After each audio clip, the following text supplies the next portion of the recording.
Hello everyone, it's Usha again. Welcome back to the channel. So today I thought let us just change direction. I know I covered a bit about traveling with the baby in one of my earlier videos. I told about medical insurance. How about we talk about saving in the US? And this I'm talking about someone who has come in newly into the United States, and you're a salaried person and you're just sort of starting off. And so what would you do for saving? So all of a sudden, so there is a big difference between how we see in India and how we see in the United States.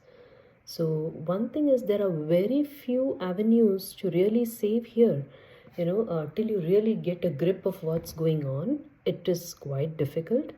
Believe me, for the first almost 2 years, or maybe more, I didn't even know the concept of saving here, because I was like, where do you save? What do you do? How does this thing work? Because you have something called as a savings. There are two types of accounts. There's a checking account and a savings account. And then you feel, oh, checking account is where the money just comes in. It's where the money keeps moving. All the bills and all the payments. So you feel that savings account is something where obviously money will grow and there will be interest rates, but the interest rates are really so small. It's like 0.1%. So you can imagine you'll end up getting some teeny few dollars of interest. So you really don't know what's going on, right? And then there are fixed deposits that are available. Say after several months in the US, you've started accumulating some money, say you have $1,000, right? And then you want to put like a fixed deposit. So they are called CDs here. So those deposits interest rate is again so small. It's like 0.2, 0.3. There is really no point of putting those deposits for that particular period of time because the interest just doesn't justify it. So in my case, what happened is I thought there is nothing here to invest in. So the money just kept sitting in the account. Of course, initially there is not too much of saving because you're just setting up. Things are quite expensive here. And for me, I was used to India, okay, this costs $1,000, this costs 2,000, sorry, 1,000 rupees or 2,000 rupees. So here it's like, oh, this costs only $6, this costs only $8, this costs only $25.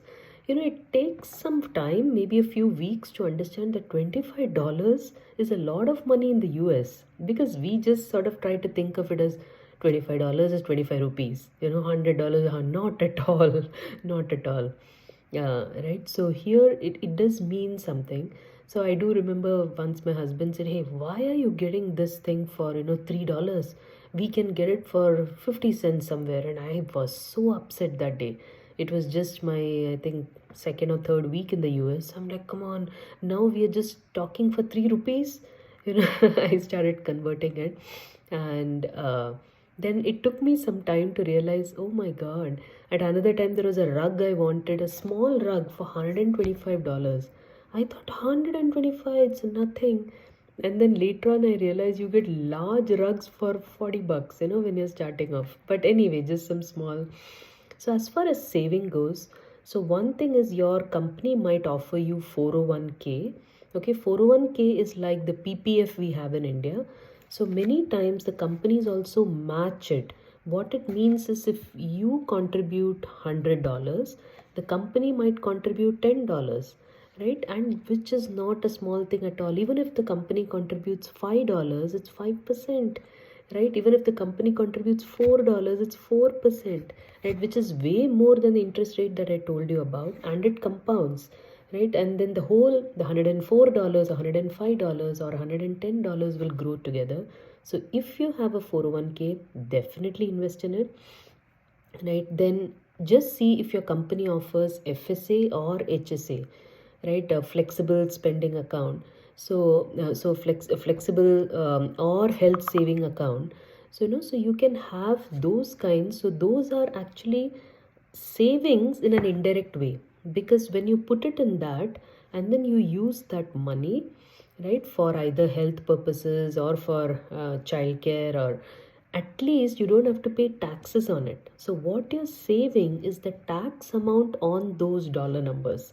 So those are indirect savings which takes some time to understand, But I think so that is one great way. So, and regardless, always set aside certain amount of money separately, right, away from your routine expenses.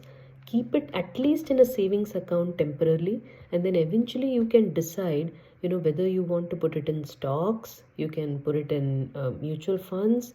There are funds called as, Vanguard funds, or anywhere, if you, or 401k. So if you just start saving small, eventually it will grow really large, unlike India, where you can have a large interest rate and then really your money grows fast. Here it doesn't. So what is important here is that you start saving the day you start earning.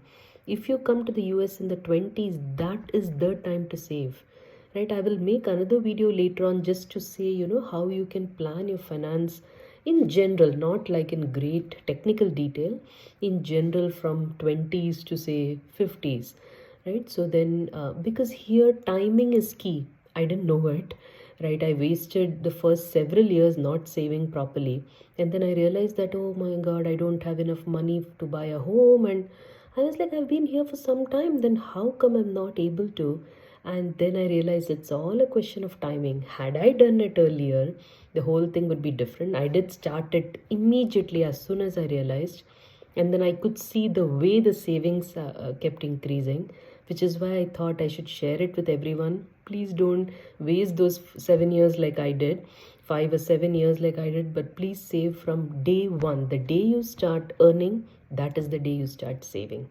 Thanks, everyone, and have a wonderful day. Bye.